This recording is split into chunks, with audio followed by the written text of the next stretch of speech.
Hi everyone, সবাইকে গাছ পাকা আমের অনেক অনেক ভালোবাসা ও শুভেচ্ছা।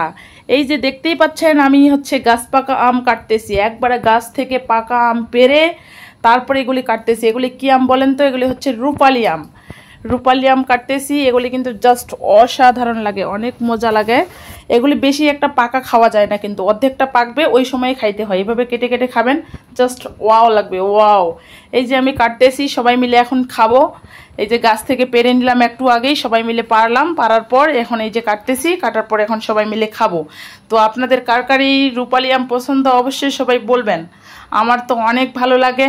শুধু যে গ্রামের বাড়ির ওইদিকে গাছ পাকা আম পাওয়া যায় তা কিন্তু নয়, আমরা কিন্তু এই ঢাকাতেও থাকি, কিন্তু ঢাকার থেকেও আমরা গাছ পাকা আম নিজেই পেরে খাচ্ছি। তাহলে কতটা আনন্দ হচ্ছে বলেন তো? অনেক আনন্দ হচ্ছে, অনেক অনেক আনন্দ হচ্ছে। তো সবাই মিলে গাছ থেকে পেরে এখন এই যে আমগুলো কাটতেছি, কাটে তারপর সবাই মিলে খাবো। দারুণ লাগবে। গাছ পাকা আম শুধু বাড়িতেই পাওয়া যায় না, এদিকে পাওয়া যায়। এমন কিছু এলাকা আছে যেখানে যদি যাই বা থাকি ওইখান থেকে পাওয়া যায়।